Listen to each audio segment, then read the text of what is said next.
Algebraic expressions too, and in today's lesson we will simplify quotient expressions. Now that sounds like a really dangerous word. Okay, pause the video now and write down the key questions. And as you watch the video, try to answer these questions. Yes, Zoot and Snoot, we know you by now and thank you for helping, okay?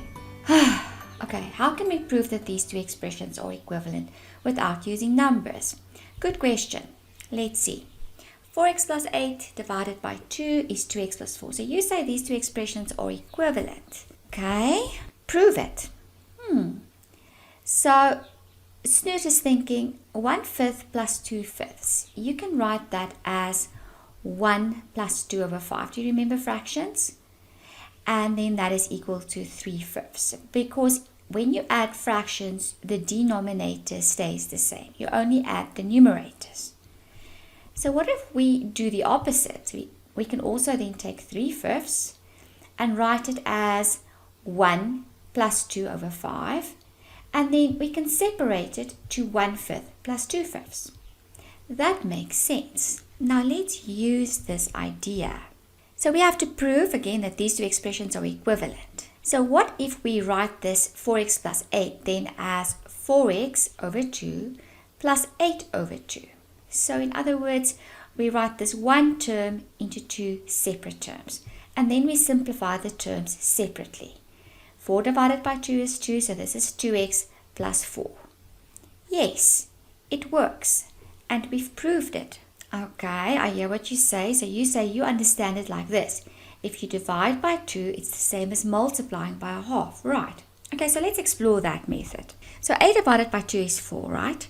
So that means that 8 times a half, or half of 8, is also 4.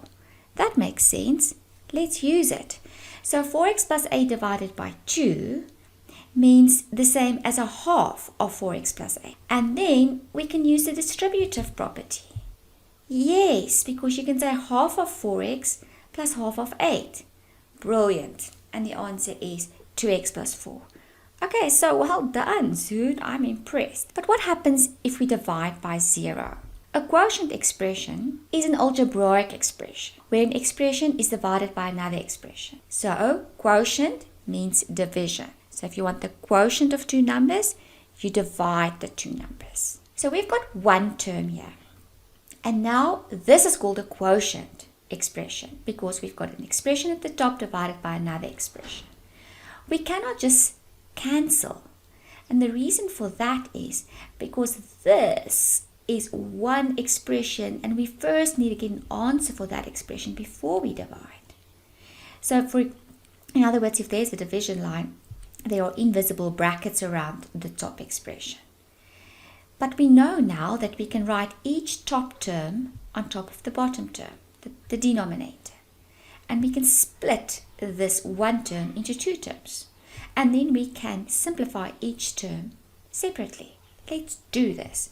15 divided by 3 is 5. And the a's cancel, which means a divided by a is 1, but you don't write the 1. The 3's cancel. And a squared divided by a, remember laws of exponents. So if there's a 1, it's 2 minus 1. So it's a to the power of 1. So we've simplified this quite complex expression to a very simple expression.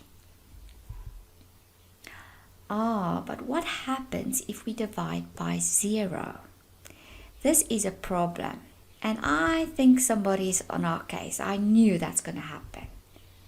I do not agree that these two expressions are equivalent for all the values of a. Okay, so let's see. So we've simplified this expression to 5 minus a. Now, if we substitute 0 for a in this first expression, we are going to divide by 0 because 3 times 0 is 0. And we're not allowed to divide by 0 because if you divide by 0, the expression is undefined. Do you remember? You cannot divide by 0. So in other words, this expression is undefined.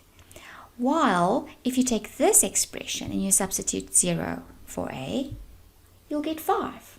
So this one gives you undefined, and this one will give you 5. So here is a problem, and the problem only lies with the 0. All the other numbers will work, but 0 will not work. So we say x is 0 for an expression like this, and that is not an admissible value. In other words, a value that we can use of x, because division by 0 is not allowed. It's undefined. So we can simplify the expression, but we always just have to add to our answer that x is 0 is not an admissible value.